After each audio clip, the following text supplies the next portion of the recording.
So today I want to talk about this week's Nightfall weapon, and the video is coming out August 14th. This may vary depending on what time you're watching it and when the rotation is, but this video is going to focus in on the Arc Waveframe Grenade Launcher from the Nightfall playlist, or Nightfalls in general, the Undercurrent. Yeah, there's a lot of reason to farm this and get this, but it also depends on what kind of player you are and if you guys already have the Forbearance Arc Waveframe from Valid Disciple. I guess you could say Into the Light version counts, but also Soul Drinker is that good for survivability, and yeah, we're not really comparing it to that version in this video. We'll mention it a couple times, but that's just my personal take on the Into the Light version and Val version. But yeah, we'll compare this to something like Forbearance, and then we'll talk about whether or not you should even care for the Adept version in a Grandmaster run, and then we'll talk about all the perks and the PvE God Roll you will want to really fully utilize this Undercurrent Waveframe Grenade Launcher.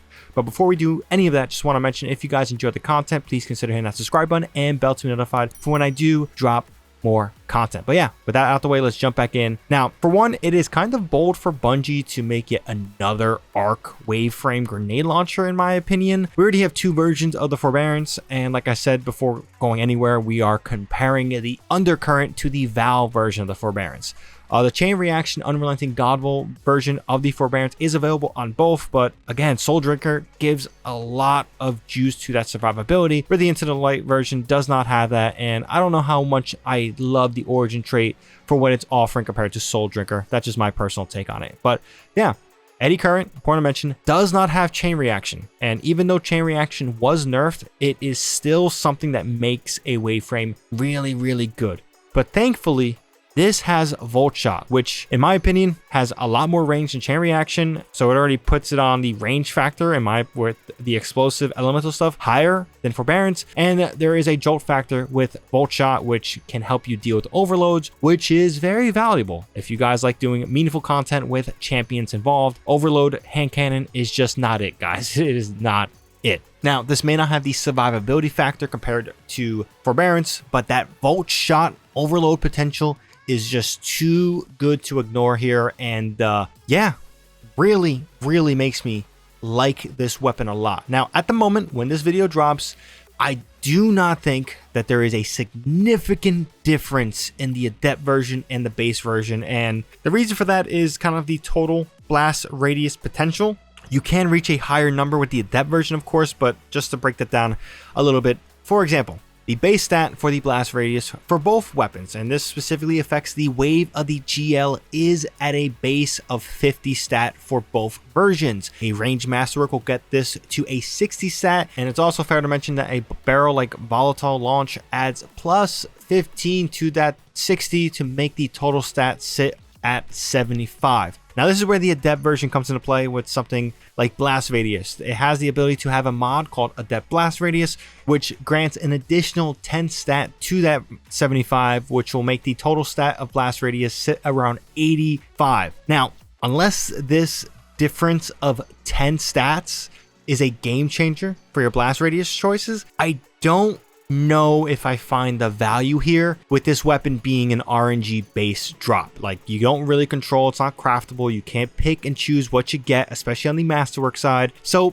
it is going to vary on like how much I really hone in and say, hey, just get the easier version. That plus 10 difference at the moment is not that big of a deal, and that's kind of where I sit at. So unless that 85 potential is really what you want here, I don't really think stressing yourself over a Grandmaster is going to be the play. Very unfortunate to say for the Adept versions of weapons right now. I know they did some stuff to kind of help with that, but in the case of Undercurrent, I don't really think the Adept version is that much of a standout in the case of Undercurrent. Now, with all that out the way, I know that was a lot, let's finally talk about all the perks this weapon has. So we'll be reading this from right to left, and of course we will not be showcasing the barrel. This is something new I'm going to be doing because barrels are all the same, and again, if it really matters, you'll see in the God Roll. Besides that, it is personal preference, and I will definitely mention if it matters. So all the way to the right, we have the Origin traits, and Stunning Recovery and Vanguard's Vindication are the two here. In my personal opinion, Vanguard's Vindication is a lot more consistent, and in the case of Stunning Recovery, you can use this in that case and it could work out, but I don't know. It is like, if you're dealing and using this to stun champions, use Stunning Recovery. Unless you're not doing that, use Vanguard's Vindication. Gives you more health on a consistent basis, where Stunning Recovery requires you to do a specific task of stunning a champion. Now,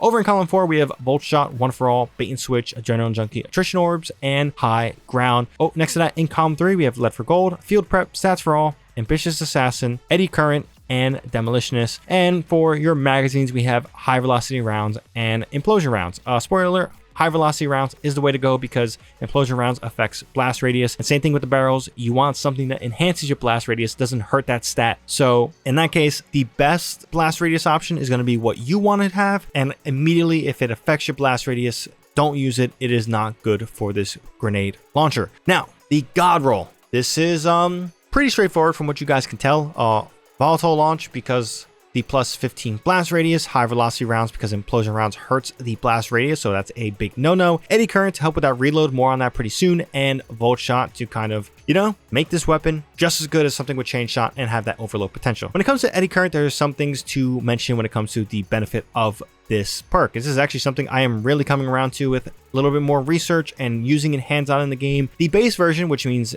you are not amplified, will grant you a plus 20 reload after sprinting for 1.5 seconds with this weapon out. So if you guys have this weapon stowed, it will not give you that benefit of sprinting and that plus 20 reload. Now, being amplified removes the need to sprint, so it will grant you that buff, and this buff is juiced up to a plus 60, which in this case will get us to the max stat reload. So your reload speed, if you guys want the numbers, will sit around a 1.7, where the base version sits around a 2.09. So again, this is something that is really, really good. And then friendly reminders with Volt Shot, after getting a kill and you reload, which is what Eddy Current should help you do, reload faster, you will get a Volt Shot, and basically you will cause a jolt with this Volt Shot. Now, it deals a lot of damage and it's great for ads and all that different stuff in all forms of content, but in those champion specific things, this jolt will give you an overload stun, which is pretty powerful and makes this weapon really viable in my opinion. But after saying all that and breaking it all down, I'm gonna still say this. I do not think that this is better than the Val version of Forbearance, but there is a purpose and a lane for this weapon to see some time and be worth the grind in your loadouts. Wait, did I just rhyme? See some time worth the grind? Hey, maybe I'm a rapper. Actually, no, I'm not. But yeah, just rhymed unintentionally. But yeah, there is a lane and potential for this weapon to be used, specifically if you need certain things out of it, like a Volt Shot, and you want to maybe change things up compared to using your Forbearance all the time. But I'll let you guys determine whether or not you think this is worth it. You could sound off in the comment section, you know, giving your opinions on this weapon. But yeah, I think it's worth it. I think it's something you should get, especially for that Volt Shot, Eddy Current, high velocity specific God Roll. It is really, really good. And of course, I didn't mention it, blast radius masterwork should be the obvious, but yeah. Leave your thoughts down below if you guys enjoyed this video. Be sure to drop this video a like, helps out the video a ton. And for more content from me, like I said earlier, be sure to hit that subscribe button and bell to notify for when I do drop more content. But yeah, that's all I gotta say in this one. Hope you guys have a good one. ShadowNinja here, and I'm out.